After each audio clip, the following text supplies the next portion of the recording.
What's up, everyone? We're back with the Wannabe Car Mech, and today I have my 97 Ford Ranger here, and I am in dire need of a Serpentine belt. So that's what we're going to do today. Got some interesting things going on in the state of Florida today, and I'll show you guys. This is my little Ranger, Ron Paul fan. So we got a tropical storm coming through, and as you can see, it's not real windy. We're kind of getting the outer bands of it, so it's not too bad. To me, in my opinion, tropical storms aren't too bad anyway. This is a tropical storm Debbie. Even hurricane category 1 and 2s are, in my opinion, lame, and I've been through a lot of hurricanes living here and in North Carolina. Category 3 is starting to get interesting. You know, might want to get a 12-pack or something and have a little, barbecue. 4 and 5, it's getting a little rough. So this is just a tropical storm. So, just before Category 1. But basically, all we're getting is rain right now. Like I said, I have a Serpentine belt to change. I'm not sure how well the lighting is. If not, I'll try to get a flashlight or something. But you can see, if I can get the camera to focus there. Down there's some pretty cracked up belts. So let me pull it back a little bit. So we're going to get that changed. The tensioner is down below that. You can kind of see it right there. So it's kind of hard to get to. I might end up taking this air breather off just to have some room to work, but it's pretty tight in here. And then obviously, if you ever get tripped up on which way the belt goes, your car should have a diagram for which way the belt goes, AC, and then sometimes there's an alternative for no AC. Yeah, I guess it wraps around here if you don't have the AC, which would be a different belt. So make sure when you go to the parts store, you make sure if you have factory AC, tell them I need a belt with factory AC. If not, you're going to get the shorter version. And you're going to open it, try to put it on, and it's definitely not going to work out. Alright, first thing is taking this air box apart, which not too terribly difficult. I've had this thing off before, so it's basically a few clamps, nothing special.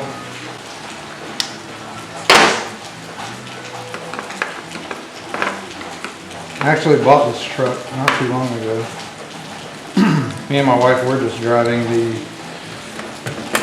little Corolla that I have, and there's another video I have of me cleaning out the windshield wiper nozzle. You can check that out.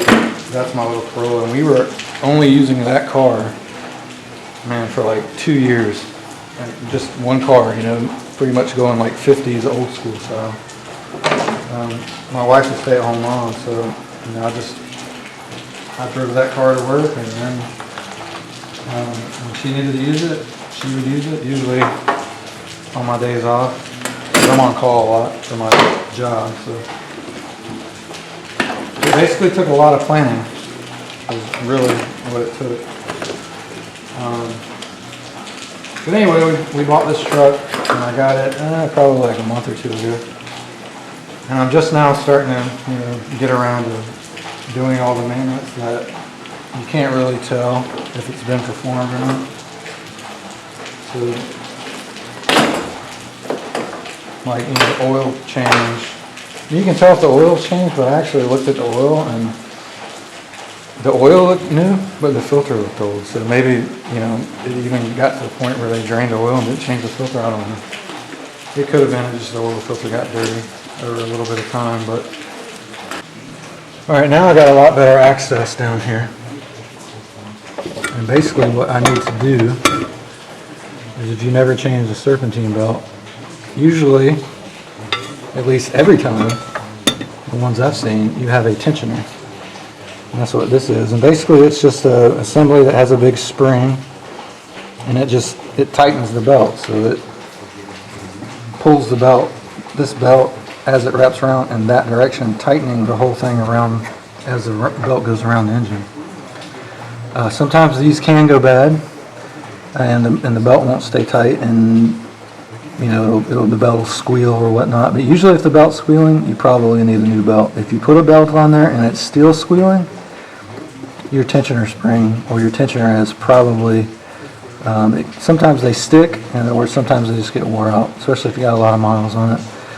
But you can see barely that this one has a little spot to put a 3/8 drive ratchet in. So I'm going to put that ratchet in there. I'm going to torque this back, pulling it back this way, and then I'm going to release the belt off the tensioner, and then I should be able to work the belt off every other pulley, basically. So let's try to do that. Alright, got my ratchet. I'm going to try to work it down in this hole here. I'm going to reverse my ratchet. Basically, I'm going to press down on this tensioner. And it's really good if you have a really long breaker bar. I do not have a breaker bar, at least not here. I have one at my job, but I do not have one here. So I have a little pipe that I think I can stick on here. And I actually have a lot of broken ratchets too, at least 3/8 drive, because I don't have a good set of 1/2" drive, which it wouldn't work here anyway, but a 3/8 breaker bar would be best. But I'm going to do two things. I'm going to put just a little jack handle bar on here to get some more leverage. And I'm going to do one more thing. I'm going to take my wedding ring off. Because if anybody's worked on aircraft or cars for any period of time, especially aircraft or big trucks that you're up high, good idea to take that off. Because if you slip and you fall and this gets hung up on something, it's going to skin your finger pretty quick. Alright, here we go. I got the bar. It's just a basic jack handle bar. Got it on the ratchet. Got my wedding ring off, but I actually did one more thing. I put some gloves on. And I actually just bought these, so we're gonna test them out. They're just El Cheapos from Sam's. I don't feel like busting my knuckles doing this, because if this bar slips, my ratchet gives way, or maybe the ratchet comes out of the tensioner, my knuckles are going to eat something up down here. So anyway, a good tip here is leverage is your absolute best friend. Don't try to do this manhandling a little 3/8 ratchet, because it's not going to work. You got to have leverage so you can easily hold this over while you slip the belt off. Another trick I'll show you is the wrench trick. It doesn't work as good as a bar if you have never seen this before, but it does work, but it's a little more hairy. Alright, so you got your wrench, you got your little angled portion there. So basically you're just going to slide this over the ratchet and just kind of bind it on the handle, like so. And then you can't really tell, but there is an angle difference. So the ratchet is almost, perpendicular to the floor, and then the wrench comes up just from the angle difference of putting this thing on here. Now you can get good leverage on this, just like the bar, but you have to be careful because this thing will slip back and forth, and if it slips, you're going to lose it and the ratchet's going to snap back. So I would much rather use a bar, but you can use a wrench. So basically I have this pushed down, and now I have to work this belt off either the tensioner or another pulley that I can get to, like that. And then once you get it off one, you can usually pop it off a few more, and then you can release your tensioner.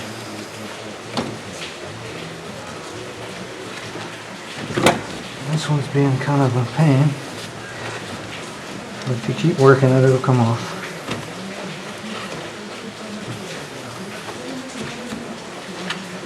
just like that. So now the belt's off, and now we just have to work it around to get it out. Pretty simple. It's just, sometimes it can be like a little puzzle, taking it in and out. And you're going to be constantly looking at your diagram to make sure you got the path right. So now I just got to get this ratchet out of here and we move forward. Alright, so I got the belt off those first two, which was the alternator and the tensioner. And now it should just fall off, the rest of them. Pretty easy because it's so loose.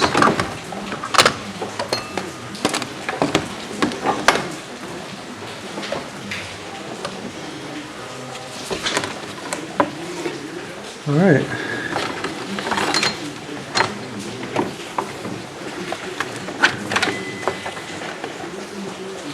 And a lot of times, sometimes it's not the case on some models, but the belt will wrap around the crank or the crank pulley. So you got the belt going under one side, and then as it falls it goes over the other side. So theoretically it's wrapped around, or this crank pulley is in the center of the whole belt. So what you're going to have to do is you're going to have to work it around this fan. So you're just going to loop it over the fan, and as you get it over the fan, you can, depending on which way you do it, you could either do it over or under. You can either pull the belt,